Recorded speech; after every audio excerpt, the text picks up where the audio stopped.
आज Doubtnut app download करें। Doubtnut पर अपने सभी गणित, रसायन विज्ञान, भौतिक विज्ञान और जीव विज्ञान के डाउट्स का करो सफाया। बस प्रश्न की फोटो खींचो, एक ही प्रश्न को क्रॉप करो और तुरंत वीडियो सोल्यूशन पाओ। अभी डाउनलोड करें।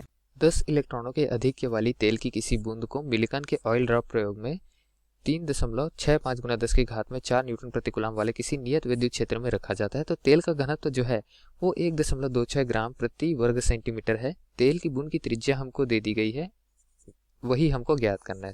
तेल की बूंद की त्रिज्या हमको नहीं दी गई है, ज्ञात करना है और उसका मान हमको विकल्प में दिया गया है। तो विकल्प में से देखकर बताना है कि कौन सा मान सही होगा। उसके लिए हमको ई का मान दिया है, मतलब एक इलेक्ट्रॉन पे उपस्थित जो आवेश है उसका मान दिया है। ऋण आवेश होता है, ऋण का चिन्ह यहाँ हम लगा सकते हैं, ठीक है। और गुरुत्वीय त्वरण का मान हमको दे दिया गया है 9.8 मीटर प्रति सेकंड की घात में 2। तो दोस्तों हल करना है हमको, यहाँ तेल की बूंद की त्रिज्या का मान ज्ञात करना है। जो जो दिया है वो लिख लेते हैं, ठीक। एन का मान दिया है हमको, इलेक्ट्रॉनों की संख्या का मान 10 दे दिया गया है, ठीक है। विद्युत क्षेत्र का मान जो दिया है वो भी लिख लेते हैं, कैपिटल ई से प्रदर्शित करते हैं और मान दिया 3.65 गुने में है 10 की घात में 4 न्यूटन प्रति कूलम, तो वो लिख लेते हैं न्यूटन कूलम की घात में ऋण 1 अथवा न्यूटन प्रति कूलम। उसके पश्चात हमको तेल का घनत्व भी दे दिया गया है जिसको रो तेल इस तरीके से प्रदर्शित कर सकते हैं और इसका मान जो है वो हमको दिया गया है 1.26 ग्राम प्रति सेंटीमीटर की घात में 3, ठीक है। यहाँ जो 2 दिया गया है वो गलत है क्योंकि घनत्व प्रति एकांक आयतन में जो द्रव्यमान का मान होता है वो होता है और आयतन के लिए लंबाई की घात में 3 आता है, ठीक है। तो ग्राम सेंटीमीटर की घात में ऋण 3 लेंगे तब जाकर ये सही होगा, ठीक है। बूंद की त्रिज्या का मान ज्ञात करना है, गुरुत्वीय त्वरण का मान जो दिया है और इलेक्ट्रॉन का मान जो दिया है, इलेक्ट्रॉन पर उपस्थित आवेश, ये दोनों मान ना भी देता तभी हमको ये बनाना पड़ता है, ये मान याद होने चाहिए, ठीक है। तो उसके पश्चात हम ये लिख सकते हैं कि बूंद स्थायी है। प्रश्न में दिया गया है ना कि बूंद जो है वो स्थायी है, ठीक है। वैसे प्रश्न में तो दिया नहीं गया है लेकिन त्रिज्या का मान निकालना है तो हम मानकर चलते कि बूंद स्थायी है। तो बूंद का जो भार होगा वो नीचे की तरफ बल लगेगा, ठीक है, क्योंकि बूंद का भार होगा, बूंद का कोई ना कोई द्रव्यमान होगा तो द्रव्यमान गुना गुरुत्वीय त्वरण जो होगा भार वो नीचे की तरफ लगता है सदैव बल, ठीक है।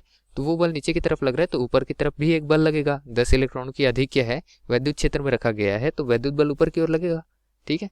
बूंद का भार बराबर में क्या हो जाएगा, विपरीत दिशा में लगने वाला बल विद्युत क्षेत्र का बल, ठीक है। तो विद्युत क्षेत्र की वजह से जो बल लगेगा उसका मान देखेंगे, ठीक। तो बूंद का भार क्या रहेगा, द्रव्यमान गुना गुरुत्वीय त्वरण। द्रव्यमान का मान कैसे निकालेंगे, आयतन गुना घनत्व, ठीक है।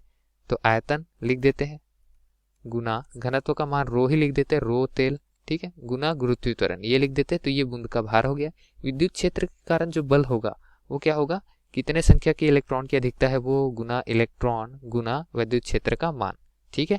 अब इन तीनों का मान हमको पता है, तीनों का मान रख देंगे, यहाँ रो का मान पता है, जी का मान पता है, वो रख देंगे। आयतन कैसे निकालेंगे, बूंद है तो बूंद कैसे रहता है, गोलाकार में रहता है, ठीक है।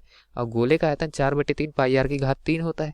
तो चलिए लिख देते हैं 4/3 गुना पाई गुना आर की घात में 3। तो आर का मान हमको प्रश्न में दिया है क्या, नहीं दिया है।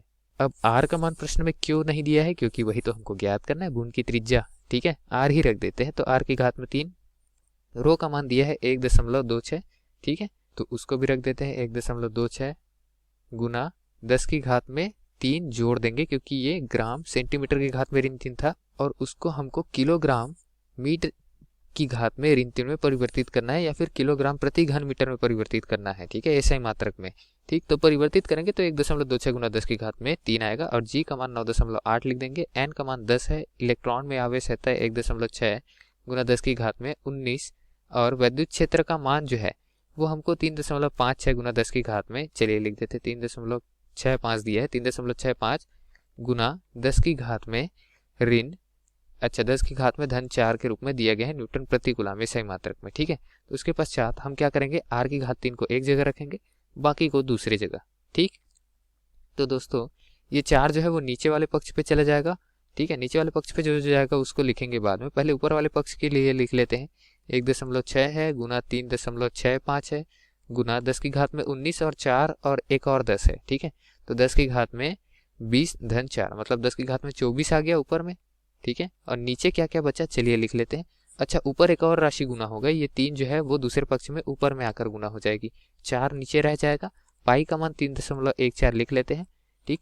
1.26 है उसका भी मान लिख लेते हैं और 9.8 का भी मान लिख लेते हैं और यहाँ बचेगा केवल 10 की घात में 3। अब हमको केवल यहाँ पर गुना भाग करना है और गुना भाग करने के बाद हमको r की घात 3 का मान प्राप्त होगा। तो किस तरीके से प्राप्त होगा? r की घात 3 बराबर में लगभग हमारा मान आएगा 1.13 गुना 10 की घात में ऋण 18 मीटर। ठीक है, ये लगभग मान है, मीटर की घात में 3 प्राप्त होगा। ठीक है, अब उसके पश्चात हमको r का मान चाहिए, r की घात 3 का नहीं चाहिए तो घनमूल लगा देंगे और घनमूल करने के बाद इसका मान जो है वो 10 की घात 18 में हम घनमूल लगाएंगे तो 10 की घात में 18/3 आएगा, यानी कि 10 की घात में ऋण 6 आ जाएगा, यानी कि ठीक है। अब उसके पश्चात 1.13 है, उसका घनमूल लगाएंगे तो ये मान लगभग हमको 1 ही प्राप्त होगा। ठीक है, लगभग। तो 1 गुना 10 की घात में ऋण 6 और मीटर की घात में 3 है, उसका घनमूल करेंगे तो मीटर। ठीक है, तो इस तरीके से ऐसे मात्रक में दूरी का मान हमको प्राप्त हो गया 10 की घात में ऋण 6 मीटर। ठीक है, ये अगर विकल्प में देखें तो हमको कौन से विकल्प में देखने को मिल रहा है? सबसे नजदीकी मान है इसका विकल्प क्रमांक ए। ठीक है, अतः विकल्प ए जो है वो दिए गए प्रश्न का सही उत्तर हो जाएगा दोस्तों। बाकी विकल्प गलत हो जाएंगे क्योंकि बाकी विकल्प जो है वो बहुत दूर दूर के मान है। धन्यवाद। कक्षा 6 से 12वीं से लेकर नीट, IIT, JEE वो एडवांस के लेवल तक 1 करोड़ से ज्यादा छात्रों का भरोसा। आज ही डाउनलोड करें डाउटनेट ऐप या व्हाट्सएप करें अपने सारे डाउट्स 8400 400 400 पर।